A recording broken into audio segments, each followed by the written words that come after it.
기소가 되면 그때부터 피의자는 피고인이라는 명칭으로 바뀝니다. 많은 분들이 피의자와 피고인을 혼동하는데 재판전은 피의자, 재판이 시작되면 피고인입니다. 오늘은 뉴스에서 반복적으로 등장하는 형사 절차 용어들을 한 번에 정리해드리겠습니다. 고소와 고발 어떻게 다를까요? 입건은 범죄 확정인가요? 기소유예를 받으면 전과자가 되나요? 이 모든 질문에 오늘 답드리겠습니다. 형사사건은 어떻게 시작될까요? 크게 두 가지 경로가 있습니다. 고소와 고발입니다. 고소는 피해자가 직접 경찰이나 검찰에 가서 저 이 사람한테 피해를 입었으니 처벌해달라고 요청하는 겁니다. 핵심은 피해자 본인이 하는 행위라는 점입니다. 반면 고발은 피해자가 아닌 제3자가 하는 신고입니다. 예를 들어 이웃이 옆집에서 폭행 소리를 듣고 경찰에 신고한다면 그건 고발에 해당합니다. 법률에 따라서는 공무원이 직무 중 범죄를 발견하면 고발 의무를 지기도 합니다. 그렇다면 고소와 고발 어떤 차이가 있을까요? 가장 큰 차이는 처벌 의사의 철회입니다. 고소는 취하가 가능합니다. 즉 피해자가 나중에 마음이 바뀌어 고소를 취하하면 일부 범죄에서는 처벌이 되지 않습니다. 이른바 친고죄라고 부르는 범죄들이 대표적입니다. 반면 고발은 고발인이 취하하더라도 수사도 계속되고 결국 처벌도 가능합니다. 그리고 수사기관이 고소나 고발 없이 직접 범죄를 인지하는 경우도 있는데 이를 인지수사라고 합니다. 뉴스에서 경찰이 내사에 착수했다는 표현이 나오면 바로 이 경우라고 생각하시면 됩니다. 고소나 고발 또는 인지를 통해 수사가 시작되면 경찰은 사건을 정식으로 등록합니다. 이것이 바로 입건입니다. 많은 분들이 입건되면 곧 범죄자가 되는 것 아니냐고 걱정하십니다. 절대 그렇지 않습니다. 입건은 수사를 시작한다는 의미일 뿐입니다. 이 단계에서는 유죄 여부가 전혀 결정되지 않습니다. 입건된 사람은 피의자라고 부릅니다. 피의자는 범죄를 저질렀다는 의심을 받는 사람이지 확정 판결을 받은 범죄자가 아닙니다. 헌법상 무죄 추정의 원칙이 바로 여기서 작동합니다.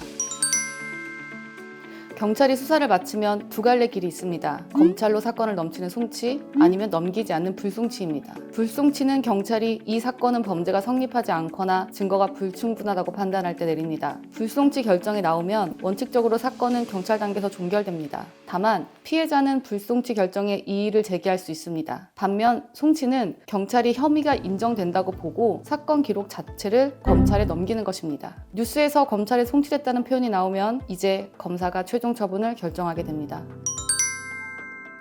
사건이 검찰에 넘어오면 검사가 결정을 내립니다. 크게 세 가지입니다. 기소, 기소유예, 무혐의입니다. 기소는 검사가 피의자를 재판에 세우는 것입니다. 기소가 되면 그때부터 피의자는 피고인이라는 명칭으로 바뀝니다. 많은 분들이 피의자와 피고인을 혼동하는데 재판전은 피의자, 재판이 시작되면 피고인입니다. 기소유예는 검사가 혐의는 인정되지만 사정을 고려해서 이번에는 재판에 넘기지 않겠다고 결정하는 겁니다. 초범이거나 피해자와 합의가 됐거나 반성의 정도가 크다고 판단할 때 주로 활용됩니다. 기소유예는 전과 기록이 남지 않습니다. 하지만 혐의 자체를 부인한다면 억울한 결과일 수 있으므로 반드시 법률 전문가와 상의하셔야 합니다. 약식 기소는 정식 재판 없이 서류 심사만으로 벌금형을 내리는 절차입니다. 주로 가벼운 범죄에 적용되고 피고인이 정식 재판을 원하면 정식 재판 청구를 할 수 있습니다.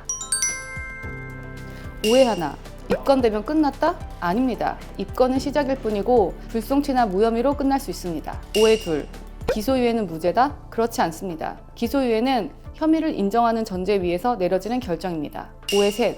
무혐의와 무죄는 같다? 다릅니다. 무혐의는 검찰 단계에서 혐의가 없다고 결론 내리는 것이고 무죄는 재판 결과입니다. 기사 제목 하나를 예로 들어볼게요. 연예인 A씨 사기 혐의로 입건, 검찰 송치 후 기소유예 처분. 이제 이 문장이 어떤 의미인지 다 이해되시죠? 검찰이 수사를 시작했고 검찰에 넘어갔는데 검사가 재판까지는 가지 않겠다고 결정한 겁니다. 범죄 확정이 아닙니다. 오늘 핵심만 정리합니다. 고소는 피해자가, 고발은 제3자가 합니다. 입건은 수사 시작이지만 범죄 확정이 아닙니다. 경찰 수사 후 송치 또는 불송치가 결정됩니다. 검찰은 기소, 기소유예, 무혐의 중 결정합니다. 피의자는 수사 중, 피고인은 재판 중인 사람입니다. 다음 화에서는 실제로 경찰에서 연락이 왔을 때 어떻게 대응해야 하는지 실전편으로 찾아오겠습니다. 구독과 좋아요 부탁드립니다.